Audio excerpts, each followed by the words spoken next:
Então, uma boa tarde a todos. Todo mundo me ouve bem? Vê bem?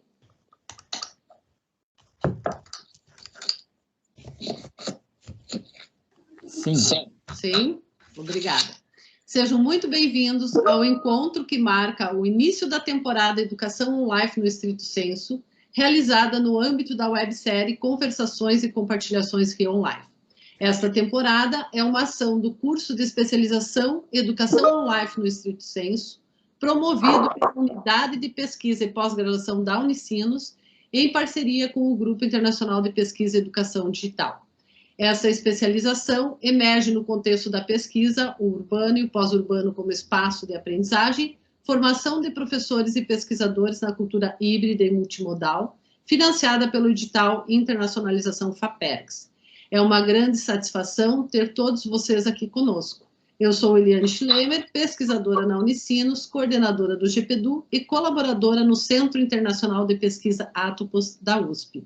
E hoje, para dar início à nossa temporada, tenho a imensa alegria em receber o nosso convidado de honra, o professor Dr. Máximo de Felice, que é também coordenador do Centro Internacional de Pesquisa Atopos da USP, para conversar conosco sobre cidadania digital e realizar o lançamento do seu livro intitulado A Cidadania Digital, a crise da ideia ocidental de democracia e a participação nas redes sociais, publicado neste ano pela Paulus Editora.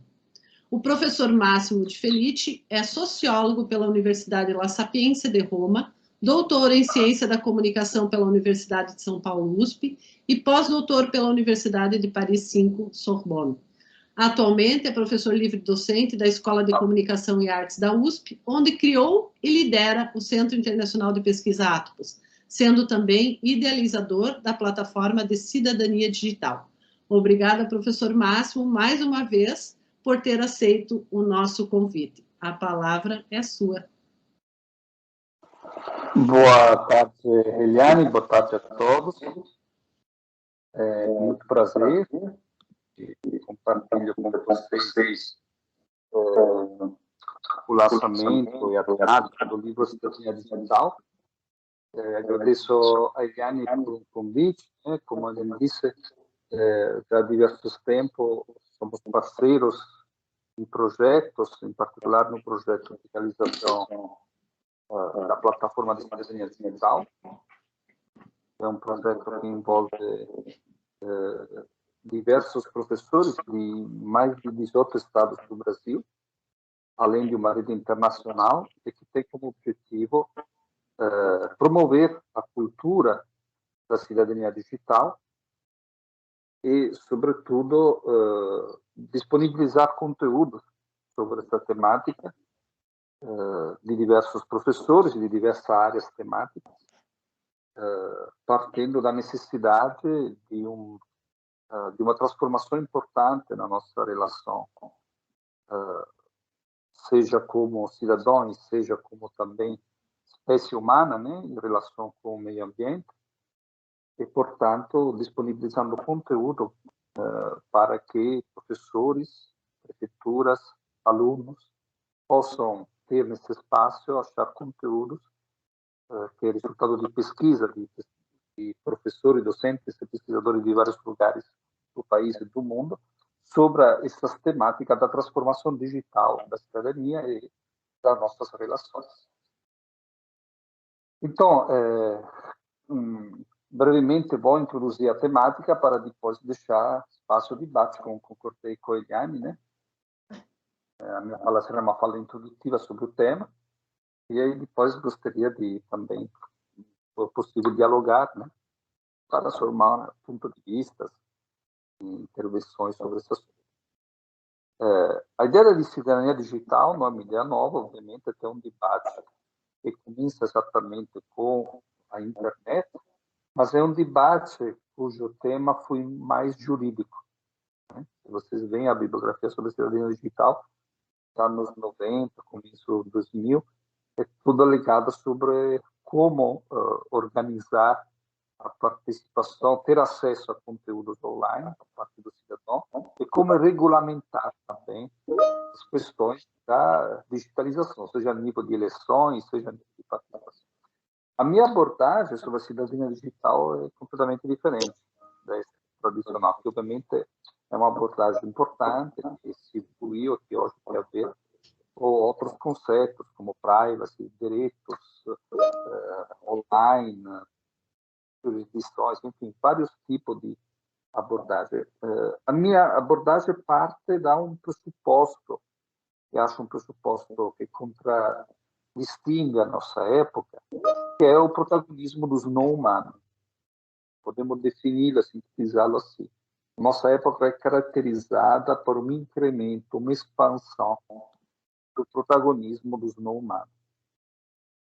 E esse protagonismo do não humano encontra três grandes âmbitos, três grandes causas. Primeiro, a própria pandemia, né, que nós estamos vivendo, e que nos desperta perante um horizonte muito diferente daquele que nós imaginávamos como dentro do âmbito das categorias da ideia de sociedade ocidental, né?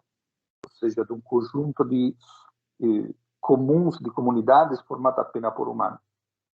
Quanto uma pequena partícula, um vírus, né, invisível, foi capaz de mudar por inteiro nosso cotidiano, nossa vida, nossas relações, e também de pôr em crise o inteiro sistema econômico mundial.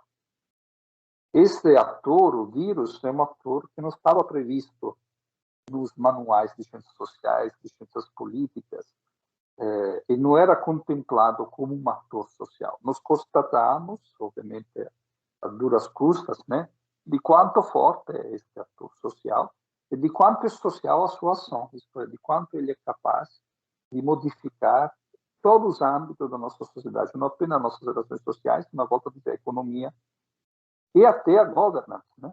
Assistimos, neste período, como todos os governos deslocaram o próprio poder decisional, né? A política deslocou o seu poder decisional nas mãos de equipe de cientistas que monitoravam o andamento da curva de expansão da disseminação da pandemia, que, por sua vez, monitorava esta curva e o andamento da contágio através dos Big Data, através de tecnologia. Então, de fato, foi uma deslocação da governança de uma dimensão política a uma dimensão tecno-humana. Um segundo elemento importante que nos diz claramente a importância, que é uma das causas do protagonismo do humano, além e uma das evidências, além da pandemia, é sem dúvida as mudanças climáticas, que nas últimas décadas, desde a COP da ONU, vem sendo um argumento principal e uma preocupação principal, não somente dos governos do mundo, das Nações Unidas, mas também hoje uma variável importante que haja também nos processos produtivos, também nas formas de produzir e dentro das reuniões e dos âmbitos decisionais de multinacionais e de empresas grandes e de médio porte. Isto é, nos deparamos perante a importância, a ligação de nossas interações com as mudanças climáticas, portanto, com a qualidade do ar, com emissões, com a temperatura da água do oceano. Isto é, o clima e o planeta, a famosa teoria de Gaia, de George Lovelock, nos revelaram um mundo povoado não apenas por nós. E, portanto, nos tiraram da polis, da ideia de sociedade como composta apenas por humanos. Se nós pensamos a polis grega, era uma realidade de uma sociedade, de uma cidade cercada por muros, no interior do qual habitavam os homens e as mulheres que livre, né, que discutia, debatia e portanto, na agorá, no teatro, assistia às obras que educava a população aos valores da cidade, e depois, na agorá, decidia, debatia, discutia sobre os problemas coletivos. Esta ideia de sociedade, formada apenas por humanos capazes de debater e decidir o próprio destino, permeia toda a história do Ocidente e chega até a modernidade. Com mudanças climáticas, a teoria de Gaia, o antropocene, nos desperta perante um outro tipo de realidade, um outro tipo de ecologia, na qual não somos nós apenas humanos a habitar o mundo e a poder ser o dono do nosso destino, mas dependemos de um conjunto de outras entidades que nos dá claros sinais de atividade, de protagonismo, mas ao mesmo tempo que vão a impactar sobre nossas decisões, que vão modificar o nosso agir e que vão impactar sobre a nossa forma de pensar a governança. É o caso das mudanças climáticas que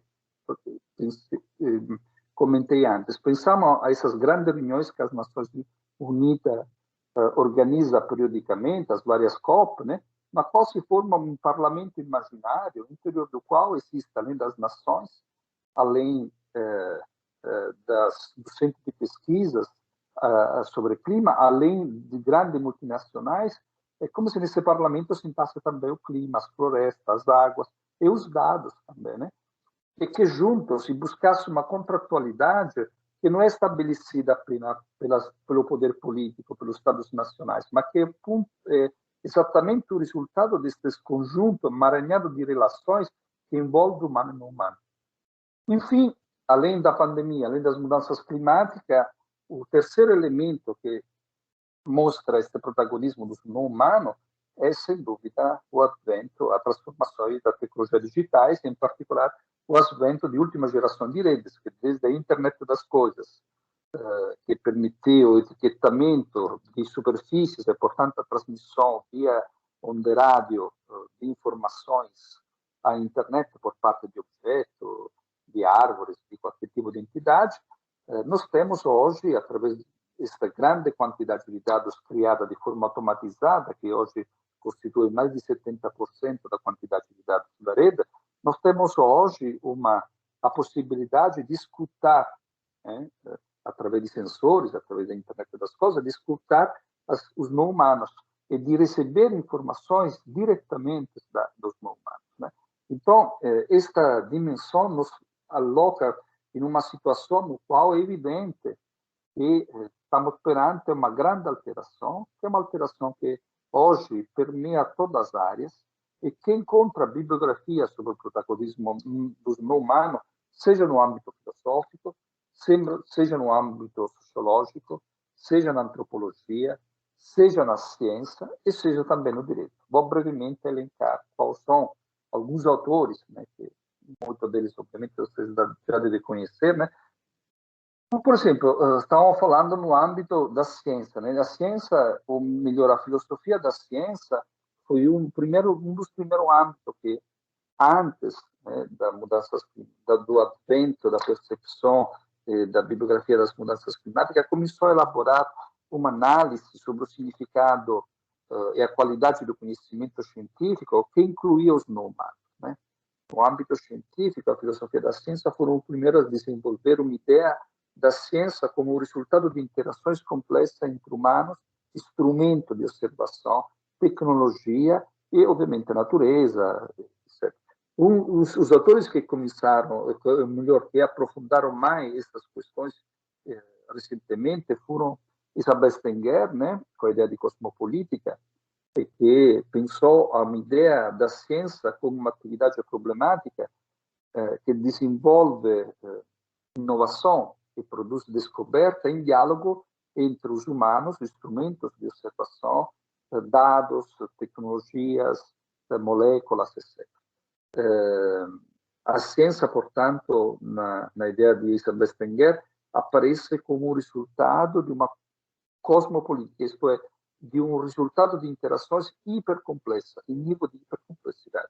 Na mesma direção irá o Bruno Latour, né? Pensamos o texto de Licença e Nação e as pesquisas que ele adiantou na Califórnia, e mais recentemente, como citei, o Antropocene ou a teoria de Gaia do Lovell, sempre no âmbito científico, que mostra uma realidade no qual é possível habitar o mundo somente em coabitação e rede, conexões com entidades diferentes. Portanto, são todos estudos que vão na direção oposta àquela da ideia de sujeito ocidental, artífice do seu destino, autônomo, autopoético, capaz de controlar a natureza ou de administrar o seu agir de maneira autônoma, tendencialmente.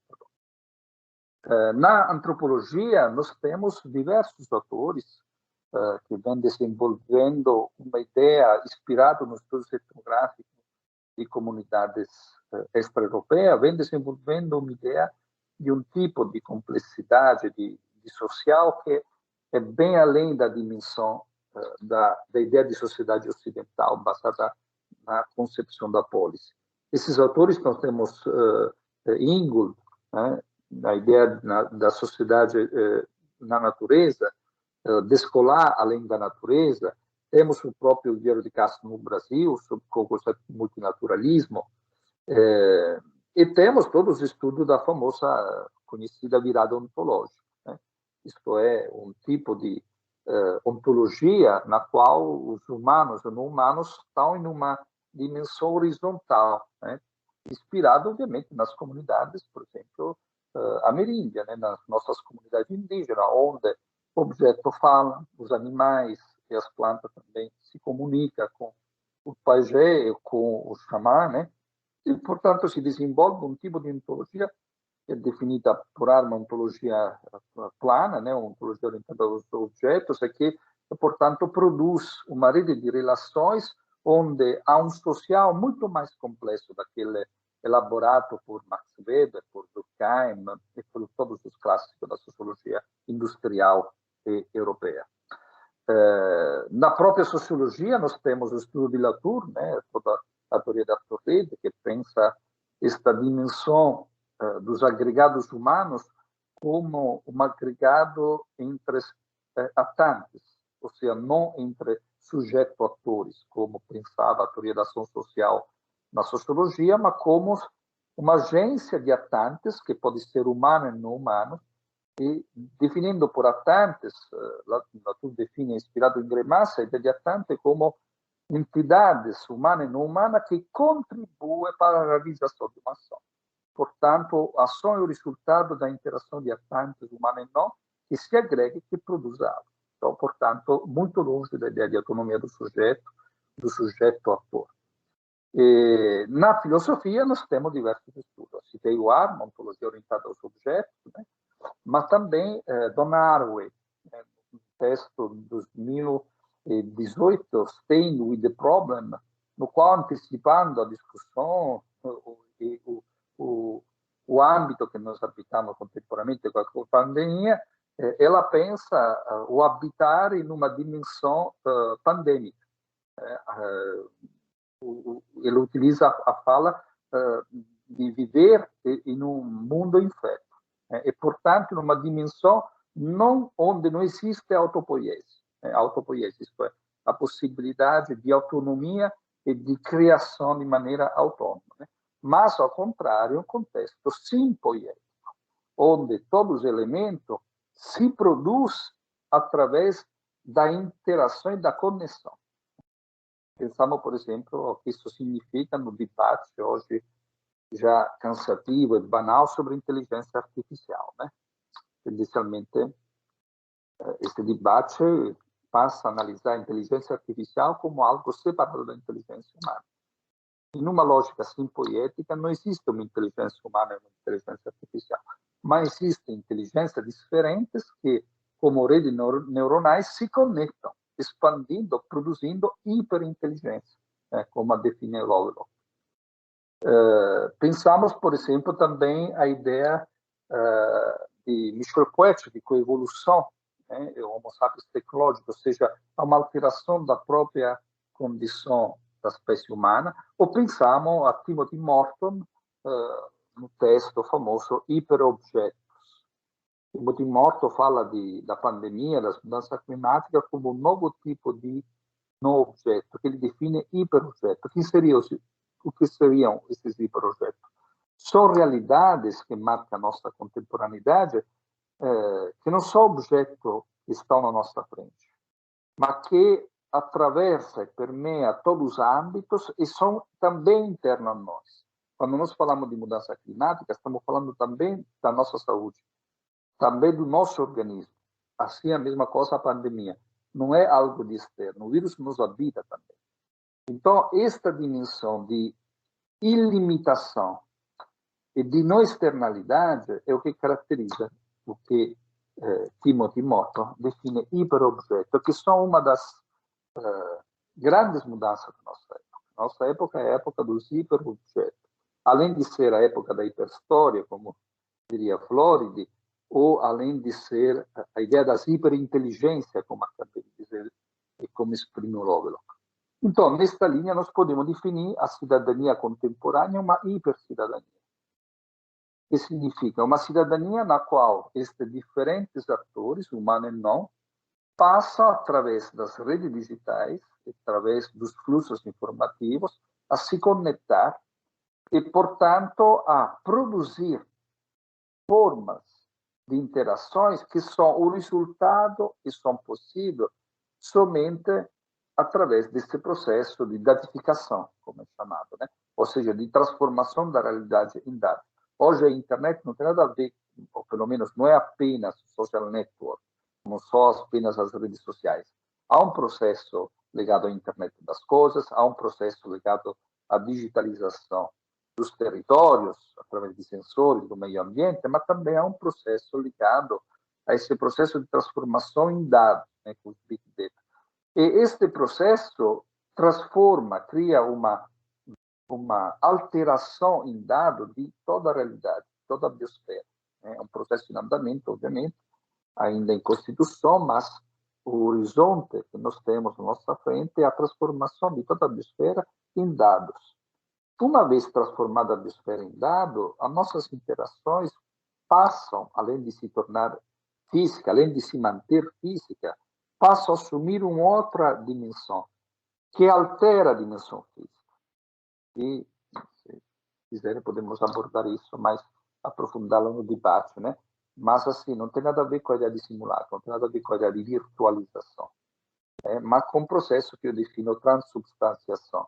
Ou seja, a transformação em dado de um território, do nosso corpo, através de dados biométricos, do ambiente, através de dados ecométricos, ou das nossas relações, através de dados sociométricos, determina uma alteração qualitativa do nosso corpo, do nosso território e das nossas relações, que mantém a sua dimensão física, porque aparentemente nosso corpo continua sendo o mesmo, e a nossa rua, nosso bairro também, mas que também, embora continue tendo esta mesma, visualmente e materialmente, esta mesma condição, pela passagem à dimensão de dados, passa a ter uma alteração qualitativa, que o torna algo completamente diferente. Então, a ideia de cidadania digital, para começar o nosso diálogo, é a ideia de superar a dimensão, a ideia de governance, de política, baseada nas interações, na troca de opiniões entre subjetos, para uma ideia de um novo tipo de comum, que inclua a biosfera, todos os elementos da biosfera, que inclua o ser humano, que inclua o clima, mas que inclua também os dados, os algoritmos, o software e todos os elementos que nos permitem hoje de interagir e que nos desloguem num tipo de interação coletiva que exprime um tipo de cidadania que não é mais aquela que o Ocidente definiu como a relação entre sujeitos, entre indivíduos, mas que, ao contrário, nos deve fazer pensar, nos deve também orientar a criar novos conceitos para poderla descrever e, consequentemente, para poderla habitar. Porque, obviamente, a possibilidade de poderla habitar está estritamente ligada à possibilidade de descrição, à possibilidade de narração, né? Nós não habitamos realidades, nós habitamos mundos. E a diferença entre realidades e mundo é que os mundos são narrados e as realidades é apenas algo que você experiencia, mas se não possui termos e palavras para narrá-la, você não habita, mas apenas a experiencia, que são duas coisas diferentes. Então, foi muito por cima, né? Saiu mais uma descrição da nossa época, mas fico mais pelo debate, né? A partir do diálogo, com certeza terei possibilidade de explicar melhor algum detalhe do livro, né? O livro propõe em pequenos capítulos, né? Até a escritura do livro foi uma coisa nova para mim, porque foi pensado desde a sua versão italiana para que fosse um livro que pudesse ser, obviamente, cheio de conteúdos e, portanto, fornecer também uma bibliografia sobre esses temas, mas que, ao mesmo tempo, fosse um livro de fácil leitura para um público também universitário. Provavelmente, não sei se consegui nesse objetivo, mas o livro tem uma estrutura que foi inspirada em 2 textos, né? Uma estrutura bastante comum no âmbito da filosofia. Os 2 textos que inspiraram o livro, um foi o Sexapilo Inorgânico, do Mário Perniola, que é uma reflexão sobre as coisas e a importância comunicativa das coisas, e o outro foi a comunidade que vem do Agamben. Né, qual é a característica desses 2 livros diferentes por conteúdo entre si? É que são textos pequenos, né, são 3 páginas por cada capítulo, né, e são textos como que pode ser lido também, obviamente se concilia uma sequencialidade, mas não necessariamente, né, pode ser abordado por diversas partes. Ok, Máximo, muito obrigada por esse início de conversa, né? E agora a gente abre a palavra aí para quem quiser começar o debate. Tá? Então, fiquem à vontade, vocês podem erguer a mão e fazer a questão por voz, ou se preferir escrever no chat, também está valendo. Tá? Então, esse é um tema realmente muito instigante, que tem nos mobilizado muito, né? E a mim, especialmente nesse último ano, por estar mais próximo do Grupo Atos, né? E as questões são muitas. Quem gostaria de começar?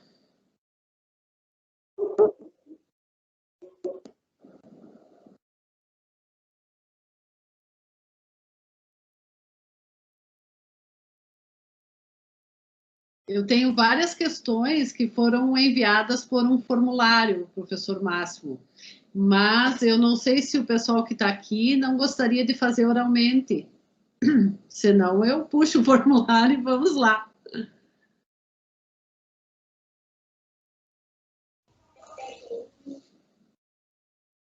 Roberto, quer falar?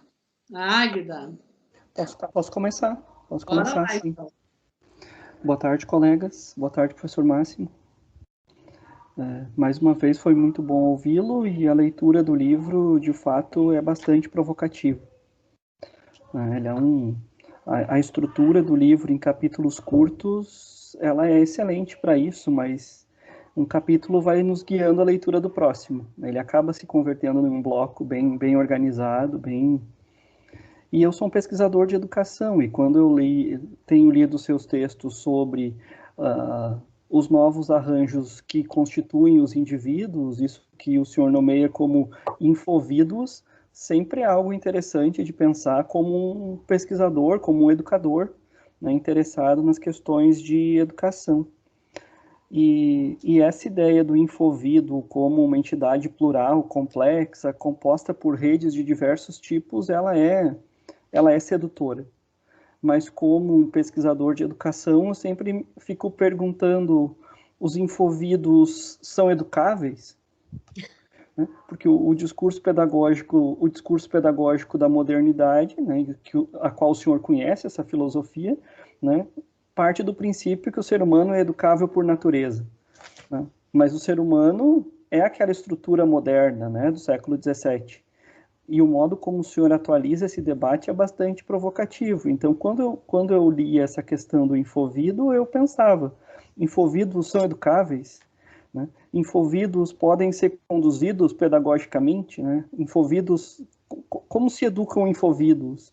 Né? Essa é uma questão interessante que fica. Né? Qual é o espaço para a condução? Qual é o espaço da liberdade? Mas o livro é bastante interessante, eu estou com ele aqui todo marcadinho na versão impressa, cheio de post-its, né? Não, eu tive que ler no impresso, porque era muita informação para ser sistematizada, então agradeço pela sua disponibilidade de vir até aqui e por uma obra que contribui muito para a teoria social, para as ciências humanas no Brasil. Bom, obrigado, Roberto.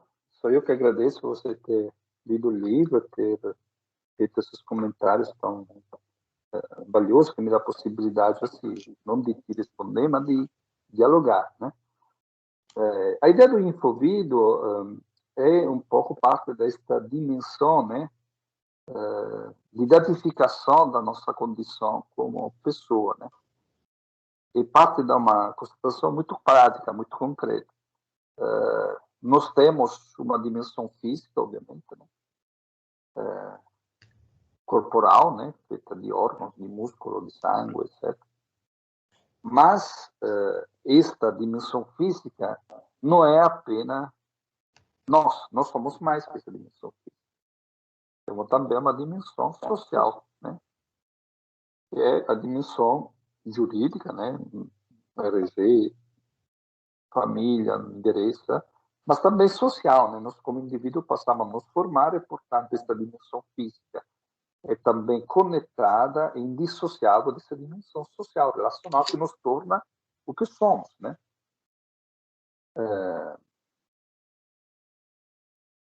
Ao mesmo tempo, ao lado dessa dimensão física, corporal, material, jurídica e social, nós hoje temos várias outras esferas.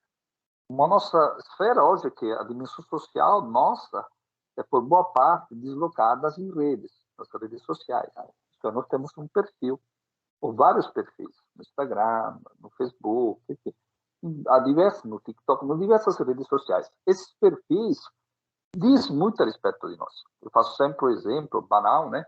E quando alguém vai fazer uma entrevista para um concurso ou para procurar um trabalho, provavelmente, aliás, com certeza, o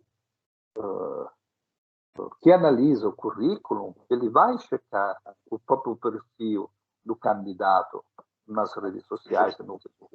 E isso é um elemento importante na escolha também. Isso diz claramente como a dimensão social digital, né, das redes sociais hoje seja real e forte, né, na constituição da nossa identidade.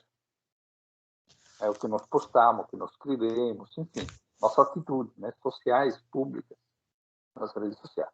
Além desta dimensão digital social, que se somam as outras que eu já descrevi, nós temos uma outra ainda, que são os dados nossos que estão online.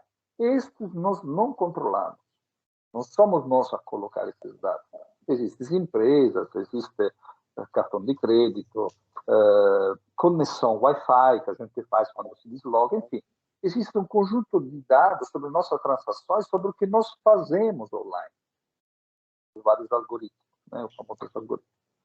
Então, além disso, nós temos também dados biométricos, né? Capturados por câmeras, ou também, hoje, pela medicina, né? Possibilidade de mandar em redes também dados sobre a nossa saúde.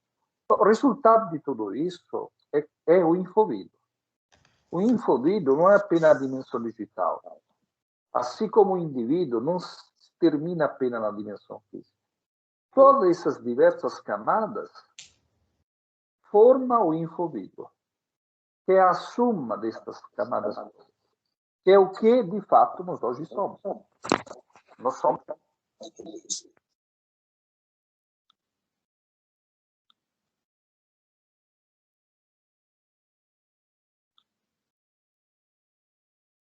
Nós não somos apenas a dimensão digital, assim como não somos apenas a dimensão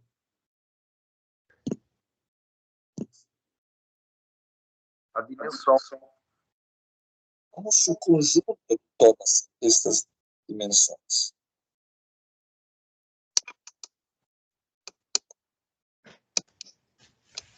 portanto, a ideia do infovídeo é a ideia de uma rede complexa que conecta todas essas dimensões.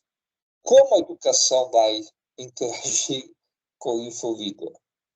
Nós necessitaríamos primeiro de uma educação que fale a diversas esferas, que dialogue com as diversas esferas. Por exemplo, hoje o sistema escolástico, as escolas, dificilmente se relaciona com a dimensão digital, a dimensão informativa, que faz parte mais ainda da esfera apenas individual, privada do indivíduo. A escola não conseguiu, com algumas exceções, obviamente, mas, de forma geral, não conseguiu ingressar com uma proposta educativa, formativa, no âmbito digital. A pandemia está ajudando esse processo, está empurrando, nos empurrando como professores, como educadores, a interagir em arquitetura digitais. Mas precisa ainda fazer muito, porque a proposta pedagógica no contexto digital não é a deslocação da proposta pedagógica escolar do mundo da tipografia para o formato digital. Porque esse infovídeo é, de fato, um outro ser. Ele é um ser reticular, complexo, e que, em boa parte, também construa a própria dimensão formativa de uma forma também autônoma. Não completamente autônoma, mas em diálogo com entidades não humanas. Vou te fazer um exemplo. Na tradição mística, espiritual, nós pensamos a formação, os exercícios espirituais, onde obviamente há texto, há leituras. E há também a orientação espiritual, que é feita por o orientador espiritual. Mas há também uma dimensão individual. Feita a orientação espiritual, feita as leituras, feita as meditações, há uma dimensão que é extremamente pessoal. Todas essas dimensões constituem o processo. Mas, em modo análogo, não devemos pensar uma ideia de formação que não seja apenas a formação que nós recebemos no contexto escolar, mas que contemple a complexidade desse infovídeo, que não é apenas a pessoa física que está em sala de aula. Isso é uma primeira superação, que a pandemia nos declarou claramente. Nós devemos pensar a formação como uma relação entre pessoas físicas apenas. Porque na nossa frente, em sala de aula, está apenas os corpos dos nossos alunos. Mas não está o infovídeo inteiro. Isso é, nós estamos vendo somente a ponta do iceberg. Nós relacionamos apenas com a ponta do iceberg, que é o corpo físico e a mente, provavelmente, dos nossos alunos. Agora, tem uma parte deles, que é cada vez mais importante, ou diversas partes deles, que estão online. E que, portanto, a própria forma de se desenvolver cidadania, por exemplo, isto é, a própria forma de protagonismo social, de participação, eles atuam online, não de forma corpo presente. Os nossos alunos não participam de reuniões políticas, não se inscrevem em partidos políticos. Mas isso não quer dizer que seja político. Eles têm outra forma de pensar a participação e a contribuição no coletivo, que passa pelas redes, pelos dados, em muitos casos por questões ecológicas. Então, habita, de fato, um mundo que é feito por vários planos, vários níveis. A escola, infelizmente, ainda hoje insiste em atuar em um único nível, que é o nível do corpo presencial, que obviamente continua sendo importante, que não devemos absolutamente tirá-los, mas não é suficiente. Devemos, por exemplo, pensar como educar a cidadania expressa através das redes digitais, através online, há, por exemplo, as relações também online. Penso escolas primárias, penso os alunos extremamente novos.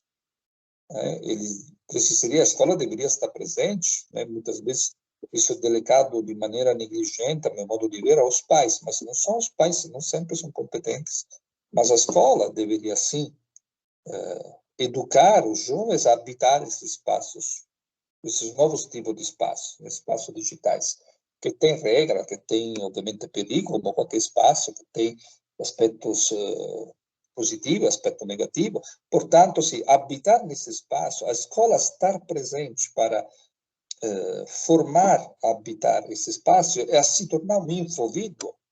Acho que é o que falta, é o que está mais atrasado na nossa época e o que gera, provavelmente, muitos dos problemas que nós temos no mundo social.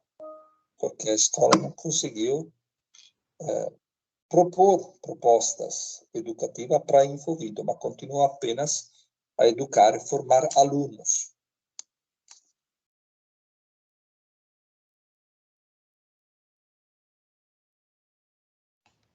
Roberto, mais alguma questão relacionada a isso ou não? Não, só agradecer pela exposição, pela atenção na resposta e pela obra que nos oferece aqui, que é muito interessante. Eu estava aqui pensando na tua questão, né, professor Máximo, inclusive essa questão do professor Roberto entrou no nosso grupo de cultura, que é da formação do distrito, hoje, eu acho que foi de manhã, eu estava na fila da vacina, né? E rapidamente já causou uma grande discussão ali no grupo, né? Porque essa questão, né? Se tu olha todas as propostas de diferentes instituições, em diferentes níveis, sempre está lá a formação integral da pessoa humana, né? Então, quem é essa pessoa humana hoje? Eu acho que essa discussão ela é muito importante, né? Vinculada a essa concepção de infovido nesse infomundo. Então, e se a gente olha, né, para as teorias que a gente tem do ponto de vista da psicologia do desenvolvimento mesmo ali, de onde eu venho também, elas são todas, a maior parte delas construídas, né, numa época anterior, né, pré-digital. Então, tem muita coisa em nível pedagógico também que agora, eu acredito que com essa pandemia e essa aceleração, né, ou essa maior familiarização dos professores, todos nós, com as tecnologias, muita coisa vai vir daí, né, de produção do conhecimento relacionada à educação, às formas de ensinar, de aprender, organização de currículo, porque todo esse conceito de transubstanciação que o senhor traz mexe muito com isso, né? Mexe com as estruturas do ponto de vista da educação. Mas, enfim, não vou ser eu a falar aqui, a Águida estava com a mão erguida, o Cláudio Lima também, não sei como é que está aí. Quem quer começar? Eu acho que a Águida estava primeiro. Mas acho. Professor, primeiro eu quero já lhe adiantar uma coisa. O meu marido é filósofo, né? E para Júlio nós já temos uma discussão, porque ele trabalha Rousseau. Claro, em São Paulo, Rousseau se trabalha muito mais do que aqui no Rio Grande do Sul, né? Aí o capítulo 9 já vai ser a discussão, porque a gente tem, vamos dizer assim, alguns momentos de discussão, né? Acirrada sobre alguns assuntos, né?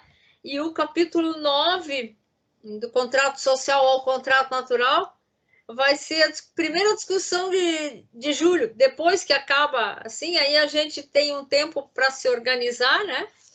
Mas eu queria também lhe parabenizar, porque eu amei de paixão a organização, porque eu não preciso começar a ler o livro no início. Claro, é bom, mas eu não preciso, e isso é bom, porque eu já entro direto no que me interessa e depois eu vou... Isso é muito bom. Bom, a minha pergunta, eu até meio que escrevi, porque senão eu vou me perder.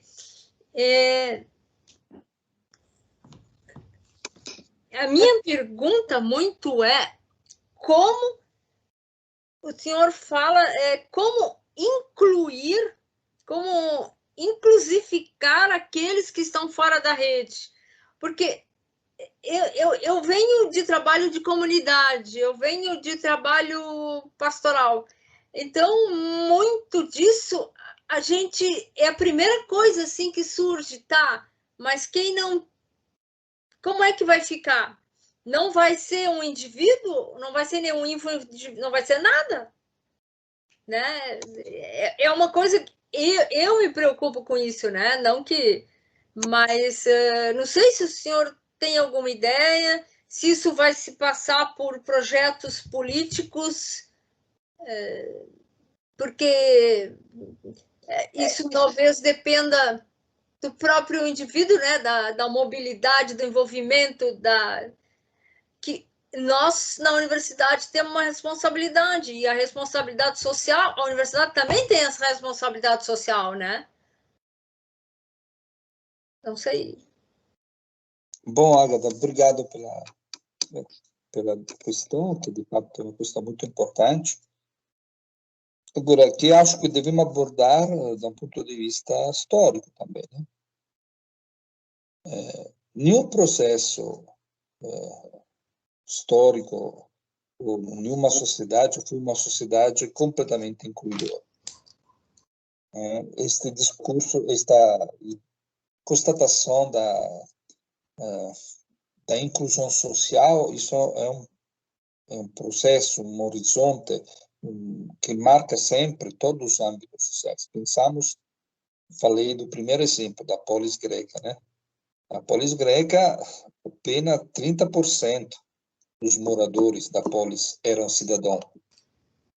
70% eram escravos, né? E que, obviamente, não participava da democracia ateniense. Mas se nós pensamos na universidade, desde o processo da invenção dos caracteres imóveis de Gutenberg, atrás, no século XVIII, né, nós temos uma inclusão muito lenta, que chega até hoje, né, em muitos países do mundo, no qual a universidade pública, ainda hoje, infelizmente, é o lugar de elite, né? Agora, isso nas últimas décadas mudou, né? E foi em todo o mundo, né? Hoje a universidade se tornou mais acessível, mas continua sendo lugar não completamente incluidor. Então, a tipografia também separa entre as pessoas que têm acesso à leitura e pessoas que não têm acesso. Ou melhor, caso da universidade, entre pessoas que têm acesso a uma leitura complexa e, portanto, a um processo de escolarização duradouro, em vários níveis, high school, né? Das pessoas que param apenas no básico e que não ingressam na universidade. Então, é importante colocar isso, que a digitalização, que também, como você observou bem, hoje ainda é marcada por diferenciações, e vai continuar sendo marcada por diferenciações, que inclusive possam até se expandir no próximo futuro, faz parte, não é algo específico, né? Faz parte de toda a história. O que tem de diferente? Que o processo de digitalização é mais incluidor dos processos anteriores. Se nós pensarmos quanto tempo demorou porque a escrita, a leitura se tornasse uma coisa de domínio público de massa, como acabei de dizer, devemos esperar séculos na Europa e depois no mundo inteiro. Processo de alfabetização e de escolarização. É um processo que se estende por séculos, que ainda hoje não está em andamento. Não temos uma inclusão total. Agora, a digitalização, desde o seu começo lá, com os primeiros experimentos no final dos anos 60, mas com a sua dimensão pública nos anos 90, a hoje nós já temos mais da metade da população conectada no mundo. Então, nós devemos reconhecer que de 90 até hoje, que são 30 anos, 40 anos, nós temos mais da metade da população conectada. Nenhum processo tecnológico foi tão rápido. Nenhuma transformação comunicativa foi tão incluidora.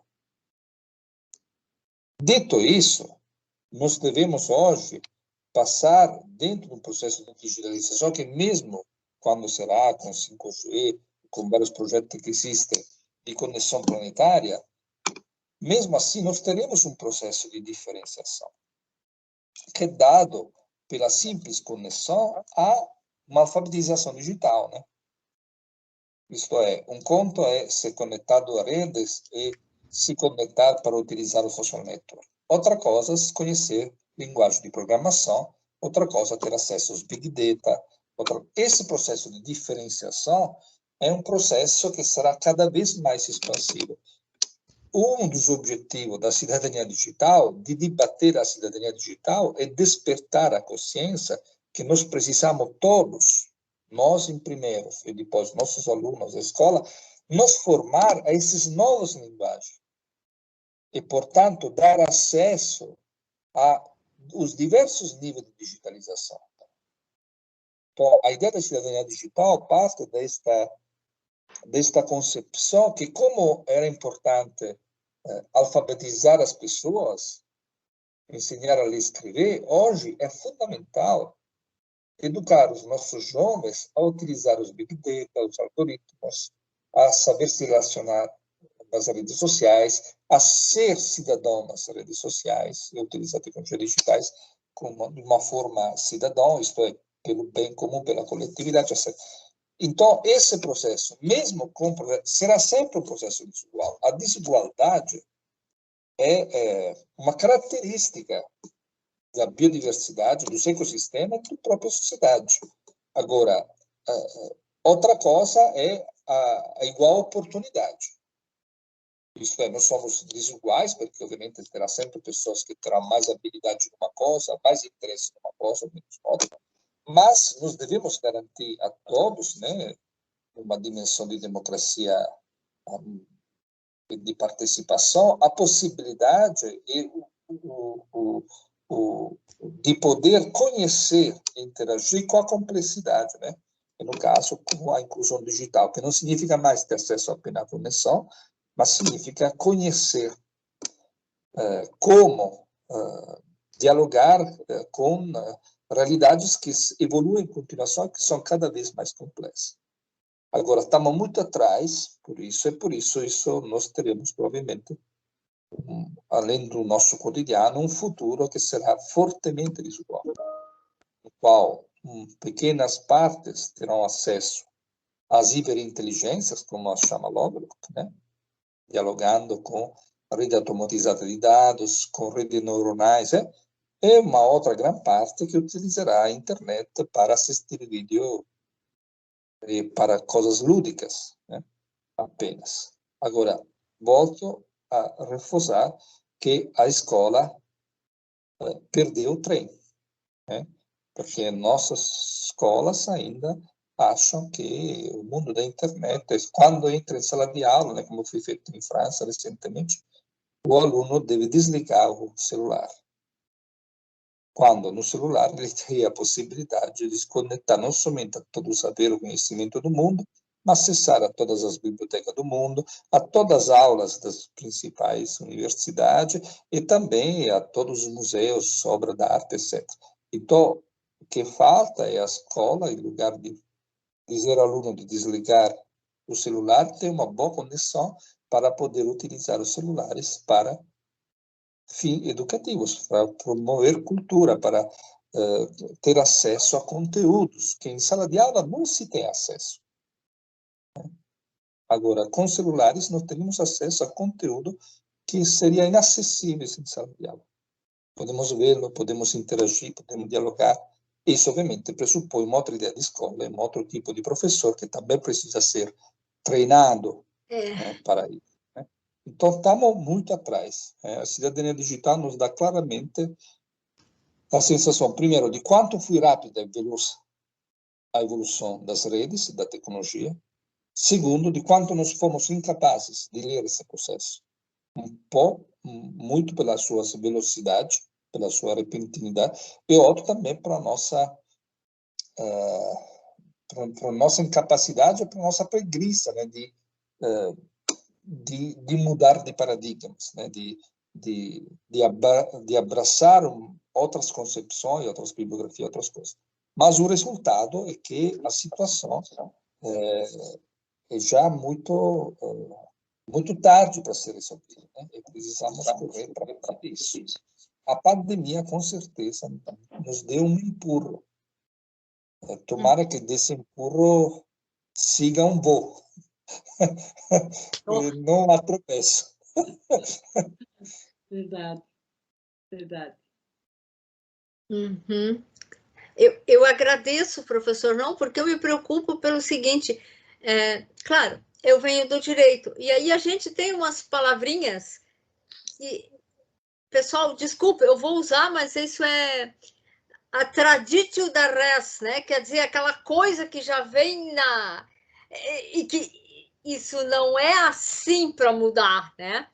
Então, isso não... a gente, às vezes, é chamado até de fora da casinha, porque usa muito a tecnologia, e não fazemos nada demais, é só aproveitar e tornar mais palatável aqueles conteúdos mais pesados, né? Mas, então, é um trabalho interno também grande. Eu gostei muito do que o senhor falou. A preguiça, tem que deixar a preguiça de lado. Tem muita gente que não é bem assim, é a questão da preguiça mesmo, porque exige mudança, exige sair da sua área de conforto, né? Muito obrigado. Obrigado a você. Cláudio, a gente já está quase no nosso horário, professor Máximo, mas a gente tem dois inscritos aqui. Poderíamos trabalhar com mais duas questões? Claro. Vamos? Então, Cláudio. Olá, professor Máximo. É um prazer revê-lo de novo, parabenizar pela escrita do livro. As suas ideias dentro do GPDU não são novas, pelo menos desde 2016 acompanhamos as suas escritas, as suas participações no ABCiber. Eu pessoalmente participei de todos, e parabéns novamente pela obra. A ideia da cidadania digital, como o senhor bem colocou, não é revolucionária tanto pela apresentação da mesma, né, já que é um debate aí de finais do século passado, as últimas 2 décadas pelo menos, mas pelo potencial de mudança que ela nos apresenta em todas as áreas, política, economia, legislação, organização social e etc. Como educador, né, eu sou do campo da educação, a gente sempre pensa na praxis, né, na prática, né? Como pensar o início dessa transformação enquanto ação educativa, ação formativa e ação social, antes que os sistemas econômicos, como a gente já viu aí no caso da internet, se apossem massivamente do espaço. A gente hoje tem espaço na internet, mas cada vez mais restrito a alguns nichos de discussão. Massivamente se conectar à internet hoje é dar de cara com publicidade e mídia social, né? E antes que governos também o façam, como a gente está vendo com alguns governos ditatoriais aí, para o mal e para o bem, digamos, a posse desses dados, né? Pensando também na questão da Águida, né, eu penso que aquele que não é infovido por participação vai ser para as corporações, vai ser um infovido de qualquer maneira, ou como alguém que pensa e que transforma através das conexões e do coletivo, ou então vai ser alguém que vai ser um alvo dessas corporações comerciais, etc. Então, mais do que uma pergunta, é mais um convite para o senhor talvez nos dizer se pensou, enquanto professor também, enquanto educador, o ponto de princípio disso para além do estudo do conceito. Como o senhor pensa isso na escola, enquanto professor? Por onde começar? Bom, obrigado, Cláudio, pelas colocações muito pertinentes. Então, em relação ao sistema econômico, O sistema econômico, sobretudo no mundo ocidental, né, portanto, o que nós chamamos de mercado, das finanças, etc., é um mundo dinâmico, né? E, obviamente, é um mundo de conflito, né? De contradições. E isso é muito parecido a uma rede, né? As redes também são dinâmicas, são conflitivas, são desiguais. E isso faz com que, de fato, o sistema de disseminação das redes, da conectividade, foi muito rápido, porque exatamente encontrou nesse sistema econômico, né, as mesmas dimensões, né, as mesmas características. Pensamos como teria sido o processo, por exemplo, na China, né, em países que não têm uma dimensão tem uma dimensão mais centralizada, digamos assim, né? Ou na ex-União Soviética, ou hoje na Rússia, assim, são países que têm uma dimensão muito mais centralizada e, portanto, onde é o Estado provedor e fornecedor, né, o mercado. Mas mesmo nesses países, as redes digitais conseguiram ingressar e estão disputando espaço, exatamente como no mundo ocidental também disputamos. Né? A rede é um lugar de disputa, não é um lugar já de chegada, né?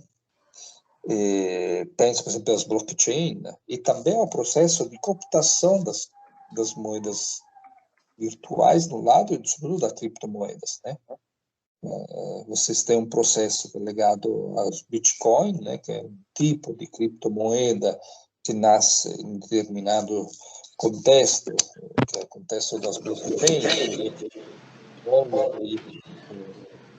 independência de transparência de transações, né, através de protocolo distribuído, mas também que pelo compartilhamento de um tipo de moeda que não é autorizada por nenhum banco central e não é emitida por nenhum governo.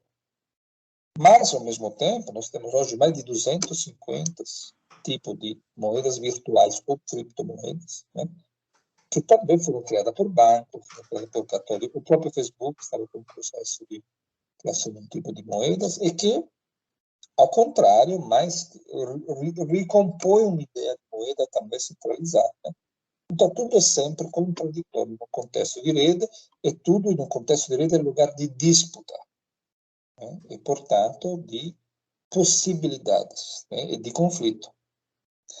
Agora, por onde começar na escola? Precisaria formar, primeiro, a ideia, como acho que a universidade deveria fazer mais, né? De um debate sobre cidadania digital, uma perspectiva que não seja apenas a crítica do mundo digital, né?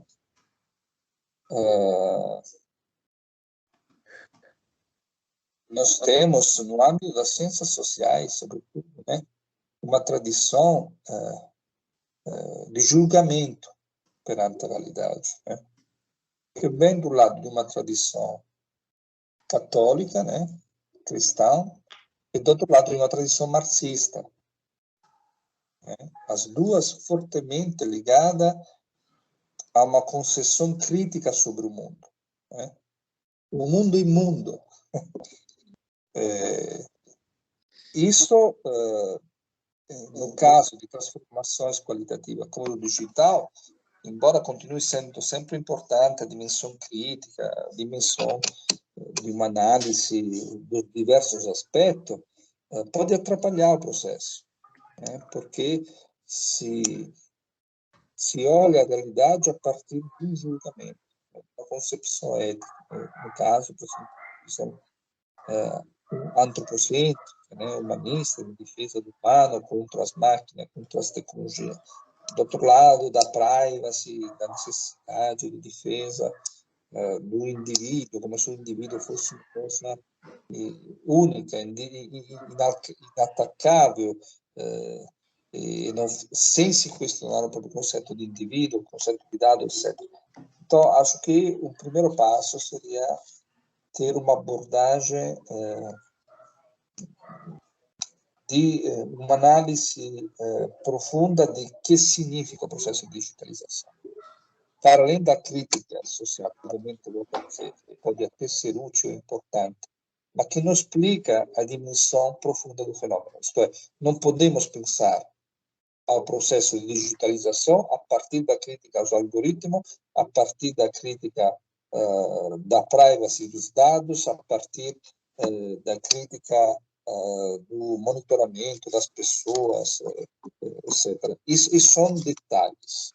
O processo de digitalização, assim como foi a tipografia, como foi a escritura, pressupõe um tipo de análise mais profunda.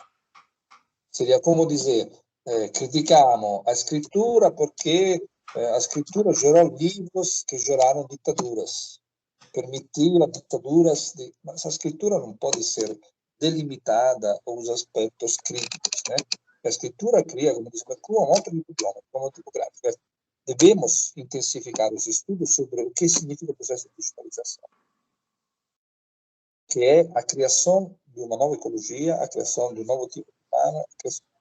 Essas dimensões iriam ajudar a possibilidade de poder trabalhar isso nas escolas, formando professores que sejam capazes de utilizar, de interagir em ambientes digitais para, junto às novas gerações, construir significações e processo formativo em arquitetura digital. Estamos muito longe disso. A situação é esta, né? Acho que centro de pesquisa como o GPDU, como o Atom, como muitos outros, né, faz as suas partes. Né? Faz as suas partes em não limitar a análise digital à crítica do impacto social do digital. Porque isso é apenas uma parte. Né? É uma parte que vai nos não permitir de olhar a complexidade do processo. E até a contraditoriedade do processo, porque sendo um processo extremamente qualitativo, é contraditório. E não pode ser que contraditório, como todos os processos são. Mas falta uma reflexão um pouco mais profunda do que significou esta virada e de que está significando, porque isso está se mudando continuamente com extrema rapidez. E portanto, faltam olhares fora do cerco, né? Fora do comum, né? Eu falei do debate sobre inteligência artificial ou sobre fake news, por exemplo, né? Que é um debate que tem repetido sempre as mesmas coisas e não tem apresentado como se transforma a ideia de informação. E o processo de construção das informações em um contexto de Big Data. E, portanto, como isso é diferente do como se construía e se consumia a informação em um contexto de small data. Isto é, num contexto da rádio, da TV, da imprensa, onde existiam poucos canais que produzia todas as informações públicas e a publicava e distribuía à população. No contexto de Big Data, nós temos uma quantidade de produção infinita, não só de canais, mas de qualquer pessoa, de objeto, como disse antes, internet das coisas. Então, uma produção infinita de informações que, para ser o resultado de produtores diversos, jamais nasce como pronta, como definitiva, mas nasce exatamente como potencialmente falsa. Tem uma frase famosa do McLuhan que dizia: "All news is fake". Todas as informações são o resultado de um processo de construção. Portanto, ter a consciência de habitar em um contexto onde existe fake news é extremamente positivo para a democracia. Extremamente positivo porque nos dá a possibilidade de poder duvidar das informações. Agora, obviamente, isso deveria se dar, esse processo adquirir essa dimensão quando nós temos cidadãos formados, capazes, isto é, de verificar as informações. E aí voltamos à escola, o problema da educação. Muito obrigado, professor. Obrigado a você. Então vamos à nossa última questão, que o professor Máximo já é quase meia-noite lá, né? Não, tranquilo, só acostumado com as aulas, com as coisas. per esse duplo horário. Ok, obrigada. Joãozinho, então, por favor. Obrigado, professor. Sempre é bom lhe ouvir, né? Já lhe assisto de uma maneira muito, sei lá, semanalmente eu pego uma das suas palestras antigas para dar uma revisitada. O seu livro, eu estou na segunda leitura já dele, ele é muito leve a leitura, porém profunda, né? Muito gostoso mesmo de perceber a dinâmica e a maneira como você coloca ali os seus conceitos. Sou professor de matemática da educação básica, sou orientando da professora Eliane de doutorado. Meu objeto de estudo está em cima da questão da datificação e de que forma esse processo de datificação do mundo, ele problematiza o ensino de matemática, a educação matemática. E a minha pergunta é em cima disso, né? Eu percebo que uma das diferenças, as grandes diferenças também, na sua compreensão em relação ao do Bruno Latour, ali na questão da mediação, onde Latour afirmava que o humano é o mediador do não humano, dentro dessa complexidade da cidadania digital, essa mediação não é mais necessária por conta desse processo de transubstanciação, né? Por conta dessa questão de que os não-humanos transmitem, os não-humanos criam informações através dos dados. E aí, também, relacionando um pouquinho sobre aquilo que o Cláudio comentou, será que, dentro dessa ótica da educação básica, dentro daquilo que a gente pode fazer nesse momento na educação básica, será que começar por essa compreensão do que é um dado, do quão importantes são esses dados para a cidadania, não seria um bom início nesse processo de transformação? Claro, seria um ótimo início, né? Sobretudo o que é um dado, o que é um Big Data, né?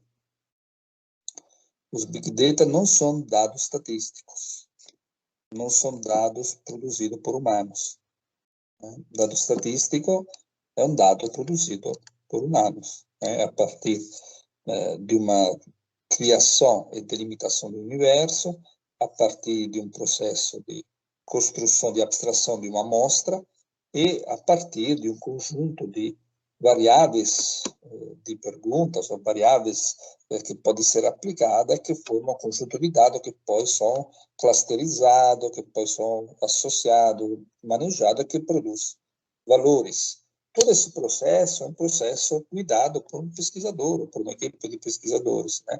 A própria construção de variáveis obedece a critérios qualitativos, ao contrário do que se pensa. Qualquer pesquisa quantitativa é também qualitativa, porque quando nós delimitamos um universo, quando nós construímos uma amostra, quando nós elegemos que é o público, ou o tipo de variável, se é o sexo, se é o gênero, se é a idade, se é a formação escolar, tudo isso são opções que não tem nada de matemática, são opções qualitativas, que competem à visão de mundo, os valores do pesquisador que está fazendo a pesquisa, né? A não ser até pelo processo final, quando nós criamos os gráficos que mostramos os dados e as relações, também nesse momento, pelo menos a análise final é qualitativa, porque os mesmos dados podem ser interpretados de maneira completamente diferente. Então, o debate entre quantitativo e qualitativo acabou como empate.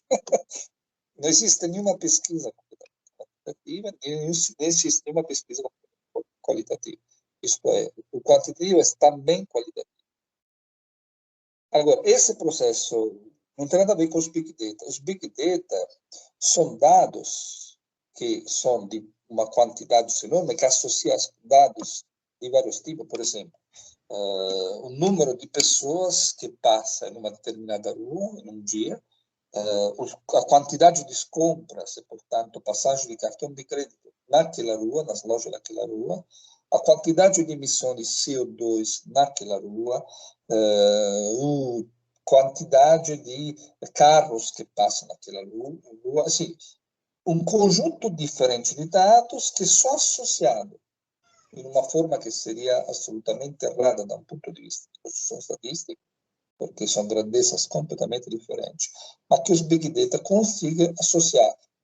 Se a amostragem, isto não vão sendo feitas amostras e depois associadas, o Big Data trabalha o universo inteiro. Então, todas as pessoas que passaram pela rua durante aquele dia, todas as transições de cartão de crédito aquele dia, todos os carros que passaram, todas as emissões de CO2 aquele dia.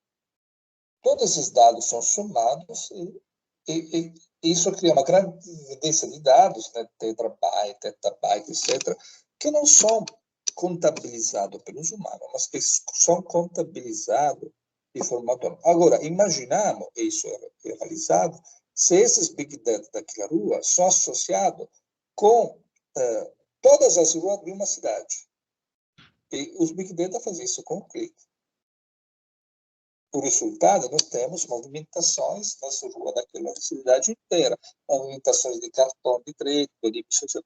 Então, o que os Big Data faz é produzir dados a partir de outros dados. Associando e acoplando dados, os Big Data, de forma automatizada, produzem outros dados.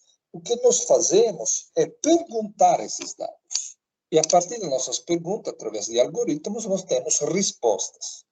Então, nós temos aqui, primeiro, o crescimento de um tipo novo de dados, que são completamente originais em relação aos dados estatísticos, dados matemáticos, etc. E segundo, nós temos também um novo tipo de relação desses dados. Né? Isto é, esses dados não são produzidos por nós, mas nós podemos perguntar qualquer coisa potencialmente aos Big Data. Até para um processo de identificação que é em crescimento, nós podemos perguntar um pouco na nossa relação com a Alexa, né, com os assistentes digitais, né? Qual é o ano da caída de Roma? Qual é o ano da morte do imperador? Isso é, qualquer coisa você pergunta e assistente digital responde. Isto nos dá a própria ideia de formação de conhecimento em outro patamar, deslocando o centro, não na resposta, como era no sistema tipográfico. Nós somos formados em uma escola onde era necessário, ainda é necessário, responder às perguntas. Né? As provas são respostas às perguntas, e quem sabe responder ganha uma nota boa, quem não sabe é reprovado. No contexto do Big Data, não faz sentido mais nenhum basear um sistema de avaliação em respostas à pergunta, porque as perguntas, as respostas todas estão nos dados, que pode ser consultado de forma local, como assistente digital, ou através do Google. Então, estamos perante uma geração, novas gerações, que habita um mundo onde todas as respostas estão a um clique. Então, formá-lo, educá-lo a memorizar respostas, que talvez também tem um papel importante de desenvolvimento da memória, de associações, etc. Mas não pode ser apenas isso. Devemos também formá-lo a produzir perguntas, a saber formular perguntas. Porque se nós temos todos os dados e tem nenhum, é a mesma coisa. Se não sabemos criar, formular perguntas. E o que significa saber formular perguntas? Significa saber associar fenômenos diferentes e ligá-lo através de um sentido, criando sentido. Né? Então, os Big Data, a partir, como você sugeriu, do que é um dados, né, com certeza um caminho muito fértil, muito importante, que vai até redimensionar o que significa formação no contexto do Big Data. Falei antes como muda a informação, né? Mas também pensando como muda a formação, o conceito de formação. Isto é extremamente importante e faz parte da cidadania digital, porque, obviamente, os Big Data desloca. Aí, uma outra grande coisa que muda profundamente é como é a governance no contexto de Big Data. E como a governance, portanto, e o processo deliberativo deixa de ser um processo democrático no sentido ocidental, isto é, o produto apenas das opiniões dos indivíduos, para se tornar um processo cosmopolítico, como diria Stenger. Isto é, um processo resultando de interações entre diversas entidades, humanas e não. Caso da pandemia, onde os governos quiseram impor uma análise política aos Big Data, aos dados, à pandemia, se deram mal. Os governos que, ao contrário, deslocar o poder decisional logo na mão dos cientistas que monitoravam a disseminação do vírus, é que conseguiram ter mais resultado rapidamente. Então, aí o que é mais inteligente no sentido biológico do termo, o que é mais adaptativo em um contexto pandêmico, é deslocar a dimensão política dos parlamentos para os Big Data. É exatamente o que vai acontecer para a mudança climática. Nós viveremos cenários análogos ao que vivemos na pandemia. Perante as mudanças climáticas, é necessário, urgente, deslocar o poder adicional dos nossos parlamentos, que em muitos casos não querem nem saber disso, para a dimensão dos Big Data.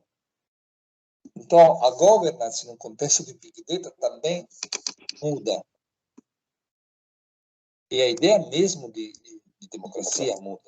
Nós passamos da ideia parlamentar a uma ideia de plataformas.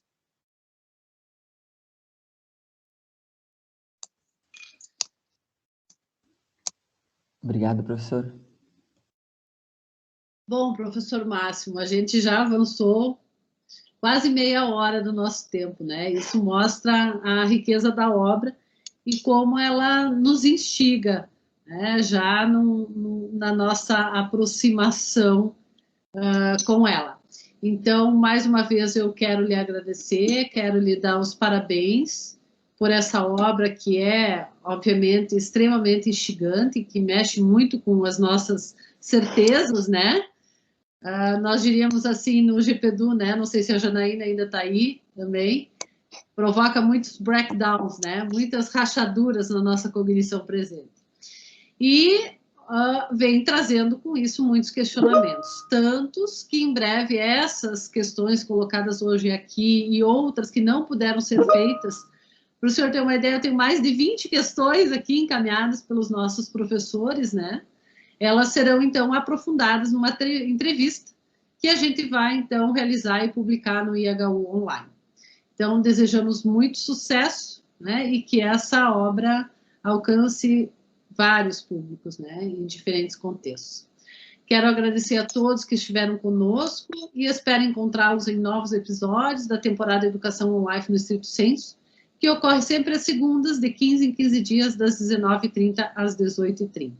No próximo episódio, dia 31 de maio, terei a alegria de estar juntamente com a professora Doroteia Frankirch, que é a nossa diretora da Unidade de Pesquisa e Pós-Graduação, e com a professora doutora Alexandra Teribelli, que é minha parceira na coordenação dessa especialização, para uma conversação sobre o Programa de Formação de Professores Pesquisadores do Estrito Sensu da Unicinos. Então, mais uma vez, quero agradecer o professor Máximo por ter dedicado esse tempo para estar conosco e a todos os colegas que estiveram aqui até o momento, interagindo e trazendo seus questionamentos.